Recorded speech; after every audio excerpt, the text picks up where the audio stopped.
Bueno, un cordial saludo, profesor Albéniz Cortés. En este avance de la fase 3 de seminario de grado 3, quiero presentar los resultados de mi investigación acerca de la implementación de un laboratorio virtual sobre la expresión génica en la institución educativa Caño Bonito de Vélez Santander. Inicialmente, pues esta estrategia de enseñanza y aprendizaje por descubrimiento sobre la expresión génica se adoptó gracias a la implementación de un laboratorio virtual y el uso de un simulador interactivo aplicado a una población de 16 estudiantes de una zona rural del municipio de Vélez, Santander. Los resultados pues se determinaron de acuerdo a los objetivos específicos y pues inicialmente quisimos determinar los conocimientos previos sobre la expresión génica. Ciertamente este tema es un tema complejo, es un tema de difícil adopción por parte de los estudiantes y en este caso no es la excepción, ya que al querer determinar esos conocimientos iniciales o previos sobre la expresión génica, los estudiantes solamente lograron el 49% de los aciertos en el cuestionario implementado, un cuestionario de 20 preguntas, pero en promedio los estudiantes solamente abordaron o representaron el 49% de los aciertos, lo que se denominó dentro del sistema de evaluación institucional es considerado un desempeño bajo. Igualmente, en cuanto a los conocimientos adquiridos, pues ya podemos cambiar o notar que después de la enseñanza a través de la secuencia didáctica y que fue para el caso del grupo control y en el caso de la enseñanza con la secuencia didáctica y el simulador interactivo para el grupo experimental, se notó un cambio abismal en cuanto a los aciertos de este cuestionario que igualmente era de 20 preguntas. Ambos cuestionarios quiero destacar que tuvieron una parte de preguntas de selección múltiple y unas preguntas abiertas basadas también en gráficas, tal cual como lo ha dispuesto el Ministerio de Educación Nacional en este tipo de pruebas estandarizadas. Entonces podemos notar que para el grupo control, en el examen del cuestionario de saberes adquiridos, el porcentaje de aciertos representó un 78%, mucho más alto, lo que a nivel de desempeños sugeriría que es un desempeño alto para este primer grupo. Mientras que para el grupo experimental, el porcentaje de aciertos fue de un 93%, lo que se denominaría o estaría dentro de un desempeño superior. Esto se puede evidenciar en esta tabla de resultados, en donde tenemos en la primera columna cuestionarios de saberes previos, tanto para el grupo control como para el grupo experimental, y en la columna derecha el cuestionario de saberes adquiridos para el grupo control y para el grupo experimental. Entonces aquí podemos notar que los 8 estudiantes que eran parte del grupo control, todos tuvieron un desempeño bajo porque sus porcentajes de aciertos fueron menores a el 60% y comparado con el grupo en cuanto a los saberes adquiridos, ya podemos notar que el grupo control adquiere una mayor cantidad de aciertos, en promedio el 78% de aciertos y eh, todos rondan acerca o alrededor de los desempeños alto superior, lo que efectivamente demuestra una mejora en cuanto a la adquisición de los conocimientos de la expresión génica. Y por supuesto, el grupo experimental, quien fue el que recibió la enseñanza con la secuencia didáctica y con el simulador interactivo, pues mejora notablemente el porcentaje de aciertos, rondando entre el 80 al 100%, y eso obviamente lleva a unos desempeños entre superior y alto. Esto efectivamente nos da a entender a priori que el estudio funcionó o tuvo un gran resultado en cuanto a la enseñanza de la metodología propuesta, pero no nos quisimos quedar ahí, sino que quisimos abordar un método estadístico denominado la ganancia de aprendizaje Hake para darle un poco más de rigor y para efectivamente a través de los datos determinar si nuestra metodología planteada y propuesta aplicada en esta zona rural realmente tenía un alto nivel de significancia en cuanto a lo enseñado. Para entonces, nos acogimos al método que básicamente consiste en tener en cuenta los grupos control y los grupos experimentales en cuanto al número de estudiantes. Para cada grupo correspondía a 8. La cantidad de preguntas del cuestionario, que en este caso, tanto el cuestionario de saberes previos, como el cuestionario de saberes adquiridos, tenían un número total de 20 preguntas. Esto nos daría el total número máximo de aciertos posibles por grupo, es decir, 8 por 20, para un total de 160 aciertos máximos posibles. Y entraríamos a determinar lo que en un principio denominaremos C1 o cuestionario de saberes previos para el grupo control y grupo de saberes adquiridos también o experimental y cuestionario de saberes adquiridos C2 para pues, ambos grupos que estaban al margen. Entonces, teniendo en cuenta la tabla anterior, tenemos que el porcentaje, perdón, el total de aciertos para el grupo control en el cuestionario de saberes previos fue de 79 aciertos de 160 y para este mismo cuestionario de saberes previos, el grupo experimental pues tuvo igualmente un valor de 78 muy parecido al del anterior en cuanto a aciertos. Mientras que en el cuestionario de saberes adquiridos, el grupo control tuvo un total de aciertos de 124 de 160 totales y el grupo experimental tuvo un total de aciertos de 148 de los 160 posibles. En esto, obteniendo estos datos, pudimos determinar, basada en esta fórmula, la ganancia de aprendizaje Hake, que nos va a predecir efectivamente el nivel de significancia de nuestro método aplicado en esta propuesta de investigación. Entonces, para entender la ganancia de aprendizaje Hake para el grupo control, tenemos que tener en cuenta que el número de estudiantes o muestra poblacional fueron 8, el número de respuestas o preguntas del cuestionario son 20, esto multiplicado nos da un total de número máximo de aciertos, 160. Ahora, los aciertos en el cuestionario de saberes previos o cuestionario 1 fue de 79 y los aciertos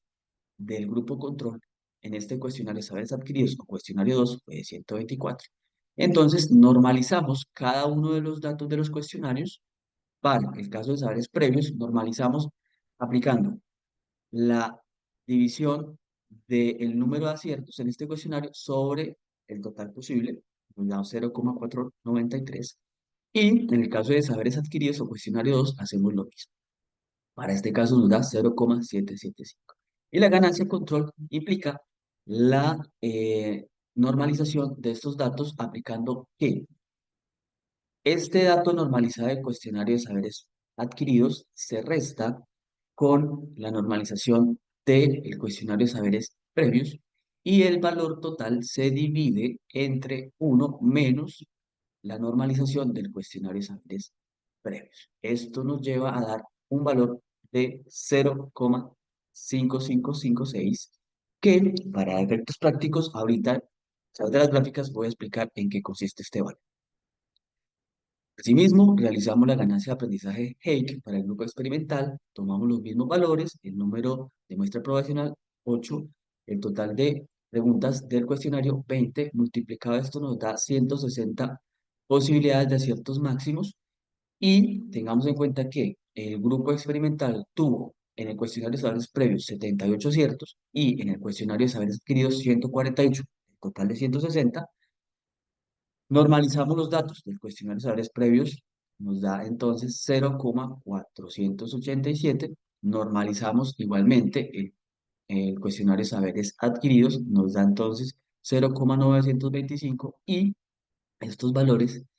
los llevamos a la fórmula en donde los datos normalizados, cuestionarios de saberes adquiridos, se restan con el valor del cuestionario de saberes previos normalizado y dividimos ese valor entre la resta de 1 menos la normalización del cuestionario de saberes previos para que nos dé un valor de 0,853. Entonces, tanto podemos determinar que la ganancia de aprendizaje Hake para el grupo control fue de 0,556, siendo máximo un valor de 1, y eh, la ganancia de aprendizaje para el grupo experimental fue de 0,853. A simple vista tenemos un valor mayor para la ganancia de aprendizaje experimental, que era pues lo esperado porque para efectos prácticos, Hake determinó una categoría de ganancia normalizada en donde consideramos que ganancia alta está en un intervalo de valores de 0,7 hasta 1. Una ganancia media entre valores de 0,3 y 0,7 y una ganancia baja entre valores inferiores a 0,3. De entrada, podemos determinar que ya hay unas diferencias de ganancia a nivel de cada uno de los grupos, pero eso lo vamos a ver en estas imágenes graficadas en el programa de GeoGebra o GeoGebra, en donde en este caso tenemos el valor máximo del índice es 1, el valor máximo del índice en el eje X también es 1. Aquí en el eje X tenemos la cantidad normalizada de los saberes previos y en el eje Y tenemos la ganancia de aprendizaje del grupo correspondiente. Para esta primera gráfica es el grupo control, entonces tenemos que esta primera línea es el tope máximo de ganancia, esta línea intermedia es lo que separa la ganancia alta, que sería este valor o este intervalo,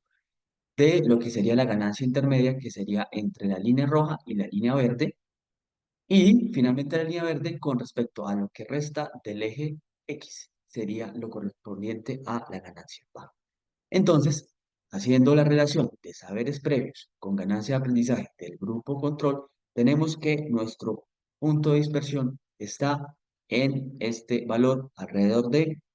0,500 algo, lo que dentro de la escala de Hake se denominaría una ganancia intermedia. Caso contrario, pasa con el grupo experimental, en donde, basado en lo mismo que acabo de explicar, podemos tener en cuenta que nuestra ganancia de aprendizaje del grupo experimental se enmarca en el intervalo entre ganancia alta.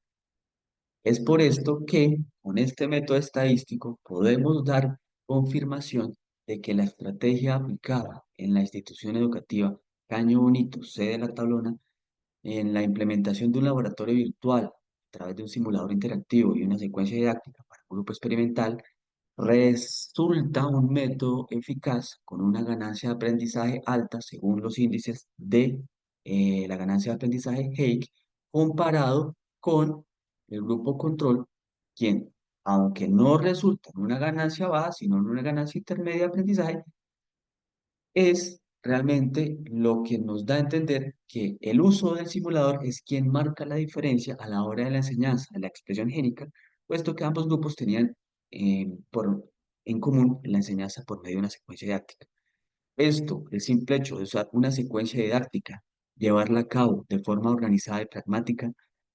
nos va a determinar una ganancia de aprendizaje intermedia. Pero el plus que consiste en usar